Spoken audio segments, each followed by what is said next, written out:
Good evening. Earlier today, I received a 4-page letter from Attorney General Barr outlining his summary of Special Counsel Robert Mueller's report while making a few questionable legal arguments of his own. I take from this letter 3 points. First, President Trump is wrong. This report does not amount to a so-called total exoneration. Special Counsel Mueller was clear that his report, quote, does not exonerate, close quote, the president. The special counsel spent 22 months uncovering evidence of obstruction and other misconduct. Attorney General Barr, who auditioned for his role with an open memorandum suggesting that the obstruction investigation was unconscionable and that it was almost impossible for any president to commit obstruction of justice since he is the head of the executive branch, made a decision about that evidence in under 48 hours.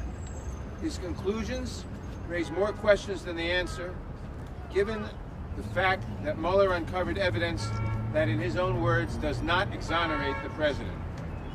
It is unconscionable that President Trump would try to spin the special counsel's findings as if his conduct was remotely acceptable. Second, given these questions, it is imperative that the Attorney General release the full report and the underlying evidence. The entire unfiltered report, as well as the evidence underlying that report, must be made available to Congress and to the American people. As much information as can be made public should be made public without delay. I intend to fight for that transparency. We will ask the Attorney General to testify before the House Judiciary Committee. We will demand the release of the full report. The American people are entitled to a full accounting of the President's misconduct referenced by the special counsel. Third, the Attorney General's comments make it clear that Congress must step in to get the truth and provide full transparency to the American people.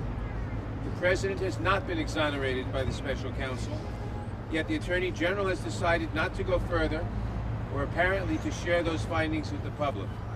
We cannot simply rely on what may be a hasty, partisan interpretation of the facts. Earlier this month, the House passed a resolution calling for full and complete release of the special counsel's report by a vote of 420 to nothing. We now call on the Attorney General to honor that request, to release the report and the underlying evidence, and to appear before the Judiciary Committee to answer our questions without delay. That's the statement. Thank you.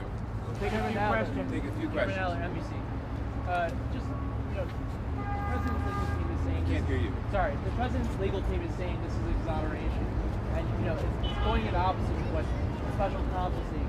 What's your reaction? What does the committee plan to do, kind of in response to all this? Well, as you point out, the president or his people are saying it's a total exoneration. That contradicts what the special counsel found. It's a lie about what the special counsel found, but we should not be surprised that they lie anymore. And so you mentioned on Twitter you're going to ask the Attorney General to appear before the committee. Yes. Would you be willing to use subpoena powers if necessary? Sure. I would hope that it would not be necessary to use subpoena power to get the Attorney General to appear before the committee. We also want to see the full report, and if necessary, we'll use subpoena power to get that too. Are you worried that executive privilege could be exercised at some of these unknowns in the inside of the report? Well, the President could try to exercise executive privilege, but it won't be successful. Executive privilege must be asserted by the President personally. You guys are a bunch of losers. And as the Nixon case in front of the Supreme Court, which was decided 9-0, pointed out, Nadler.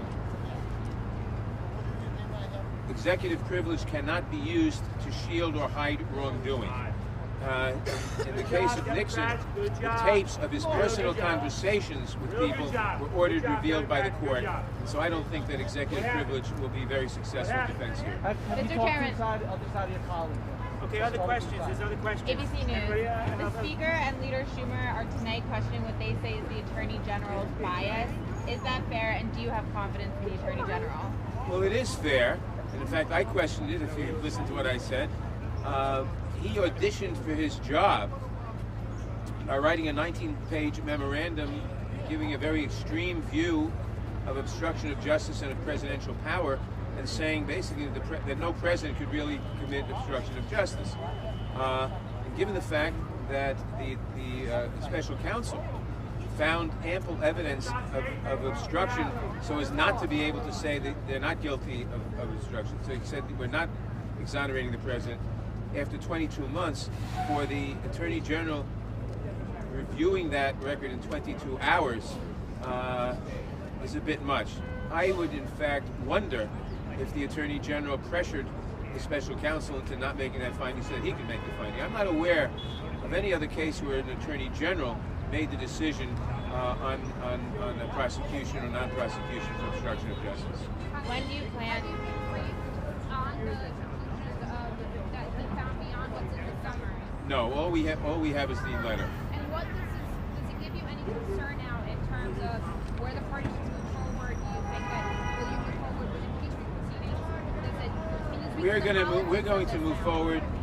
We're going to move forward with our investigations of obstruction of justice, abuses of power, corruption, to defend the rule of law, which is our job.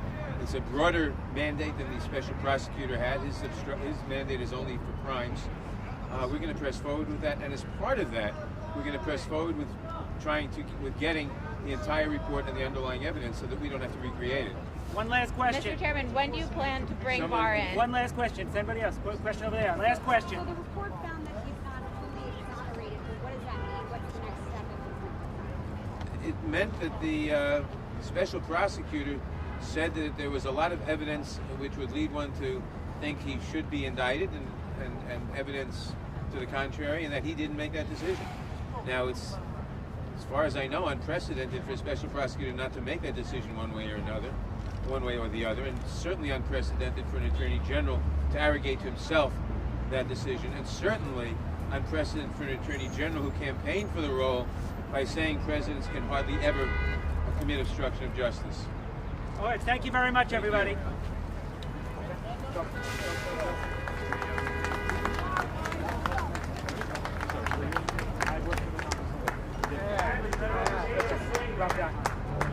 G-O-T-T-H-E-I-N. What do you care? It's just right. It's just not so. You got everybody to start. 2020, baby. Okay. AOC. Alicia speaks are like mine. She's smarter than all these other idiots.